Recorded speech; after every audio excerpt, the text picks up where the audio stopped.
Hey lovelies, better having a swell time. Well, this is TSL On the Go, where we get to give you all the juicy stuff happening right around you here on TSL Nigeria TV. My name is Joy Matthew, and this is Usasoge IBA. Stick around, we'll be right back.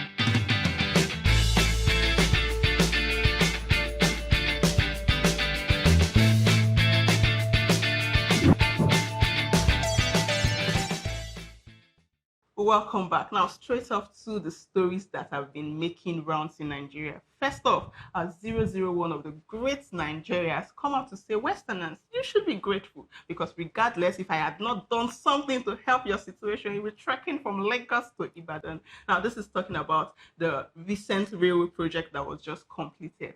The president coming out to say, I deserve my thank you. I don't know, Sogi, what do you make of it? Well, to paraphrase the popular saying that goes, to whom who is grateful in little should also be grateful in much. So I think the president, just like every other Nigerian, well, wants a little pat on the back. But then again, let's not forget that there are so many people still in this year 2021 who cannot afford a meal per day. So I'm just saying, on behalf of those people in that category, hearing statements like this can be very provocative. So in as much as the president wants to do a little show off to say, you know what, my administration is not entirely bad, I've also done something. I think there are more diplomatic ways to go about these things so you don't step on toes.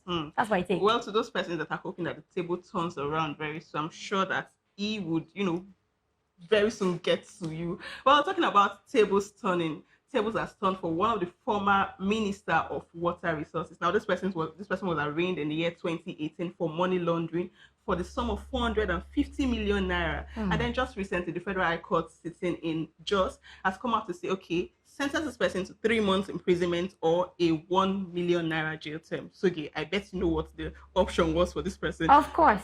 Okay, now I'm talking about the person of Sarah Oshekpe and 2 others.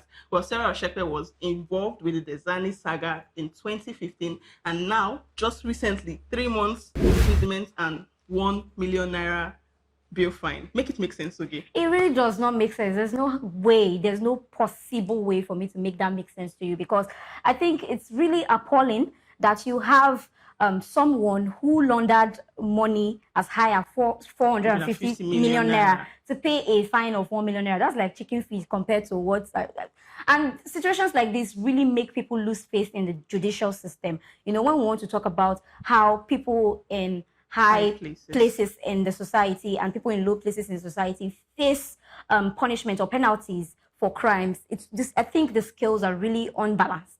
And these actually make people who are up there, the people with the power, not to be accountable. Sure. Yeah, sure. I think we can do better as a nation. Yes, now checking out other stories and moving on to the entertainment side of life. Popular Nigerian cross-dresser James Brown, who has recently jackpot to the UK, by the way, has finally come out to tell his fans that he has finally chosen a pronoun for herself. See what I did there, Joy?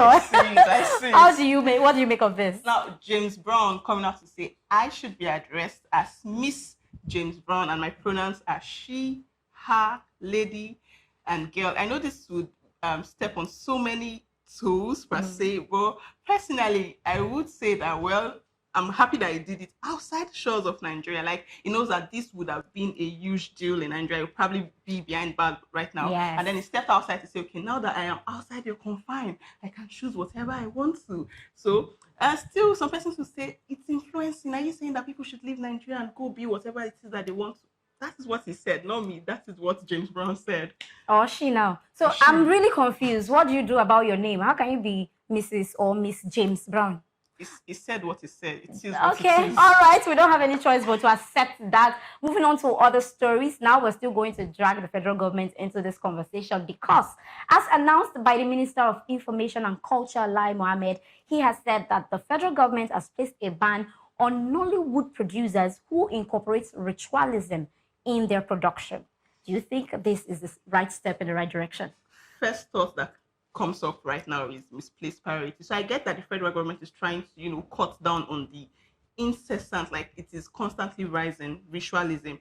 But I don't think that that is where they should be looking at, because when you really think about it, movie production is all about mirroring what is already in the society and Okay. trying to correct those flaws. So if the federal government thinks that movies are beginning to bring out so much of this, it's already in our society. Look inside the society, try to figure out where exactly it's coming from. Like, look at the deeper problem.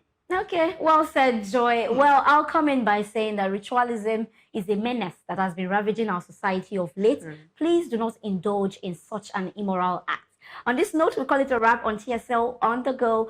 Feel free to subscribe to our YouTube channel, leave your thoughts down at the comment section, and follow us across social media platforms at TSL Nigeria TV on Instagram, Facebook, and Twitter. My name is Usasoge Aibeyi. And I am Joy Matthew. Bye. Stay connected to TSL Nigeria and get updates on the go all day, every day. Subscribe to our YouTube channel on TSL Nigeria Space TV and join our online family.